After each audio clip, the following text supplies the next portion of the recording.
తెలంగాణలో కాంగ్రెస్ అధికారంలోకి వచ్చిన పార్టీ క్యాడర్లో ఇంకా అయోమయం కొనసాగుతోంది. హస్తం శ్రేణుల్లో కనిపించని ఆ ఆందోళనకు కారణమేంటి? పాత కొత్త నేతల మధ్య కోల్డ్ వార్ కొనసాగుతోందా? గ్రూపు తగాదాలు పార్టీ క్యాడర్కు ఇబ్బందికరంగా మారాయా? కొత్తవారు పెద్ద ఎత్తున చేరటంతో పాత నేతలు సైలెంట్ అయ్యారా? ఉమ్మడి రంగారెడ్డి జిల్లా కాంగ్రెస్లో ఏం జరుగుతోంది? Watch the story. ఉమ్మడి రంగారెడ్డి జిల్లాలో మెజారిటీ స్థానాల్లో బీఆర్ఎస్ పార్టీ గెలిచినప్పటికీ గులాబీ పార్టీ ఎమ్మెల్యేలు కాంగ్రెస్ లోకి జంప్ అవుతారనే ప్రచారంతో పార్టీ క్యాడర్ కు కునుకు పట్టనివ్వడం లేదు. హైదరాబాద్ నగర శివారులోని రాజేందర్ నగర్ ఎమ్మెల్యే ప్రకాష్ గౌడ్ పలుమార్లు ముఖ్యమంత్రి రేవంత్ రెడ్డిని కలిసినప్పటికీ వివిధ కారణాలతో కాంగ్రెస్ లోకి వెళ్లడం లేదని తాత్కాలికంగా ప్రకటించారు. Medchal MLA Mallareddy, Malkajgiri MLA Marri Rajasekhar Reddy, Karnataka deputy CM DK Shivakumar ను కలిసి వచ్చారు. కాంగ్రెస్ కండువా కప్పుకోవడానికి రెడీగా ఉన్నప్పటికీ పార్టీ తెలంగాణ రాష్ట్ర నేతలు మాత్రం ఒప్పుకోవడం లేదట. ఒకవేళ రాష్ట్ర నేతలు గ్రీన్ సిగ్నల్ ఇస్తే ఏ క్షణంలోనైనా మామా అల్లుళ్లు కాంగ్రెస్ తీర్థం పుచ్చుకోవచ్చునని ప్రచారం జరుగుతోంది. ఈ పరిణామాలన్నీ కాంగ్రెస్ క్యాడర్లో కన్ఫ్యూజన్ క్రియేట్ చేస్తున్నాయట.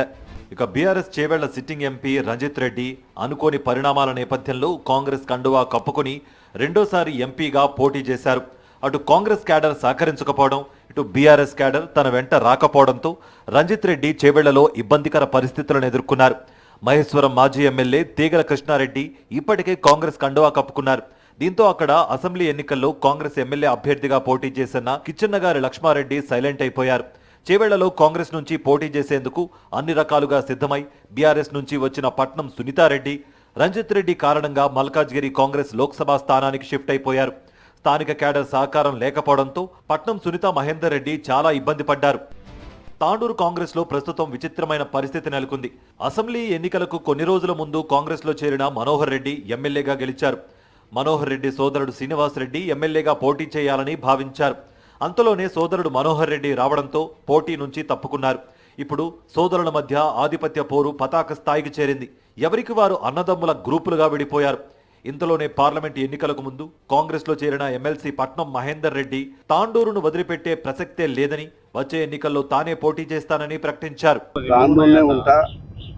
తాండూరులోనే గ్రామ గ్రామం తిరుగుతాము, తాండూరులోనే అభివృద్ధి కార్యక్రమాలు చేస్తా, తాండూరులోనే పెద్ద ఎత్తున, ఎందుకంటే తాండూరు ప్రజలతోటి నేను ఎమ్మెల్యే అయినా 94 నుంచి 4 సార్లు, 2 సార్లు ఎమ్మెల్సీ అయినా, 2 సార్లు మంత్రి అయినా. తాండూరు ప్రజలు ఎప్పుడు మరవము. తాండూరు ప్రజలు ఏదైతే వాళ్ళ ఆశయంతో ఇంత దాకా వచ్చినాయి కాబట్టి తాండూరులోనే ఉంటా. ఉమ్మడి రంగారెడ్డి జిల్లా కాంగ్రెస్ నేతల మధ్య కోల్డ్ వార్ ఇప్పుడిప్పుడే ముదురుతోంది. ఏ రాజకీయ పార్టీ అధికారంలోకి వచ్చినా కప్పుకున్న కండువా రంగులు మారుతున్నాయి తప్ప నేతలు మారడం లేదనే టాక్ వినిపిస్తోంది. మరి కాంగ్రెస్ పార్టీ సెట్ అవుతుందా, మళ్ళీ పాత గందరగోళ కాంగ్రెస్ ను చూడాల్సి ఉంటుందా అనేది తెలియాలంటే వేచి చూడాల్సిందే.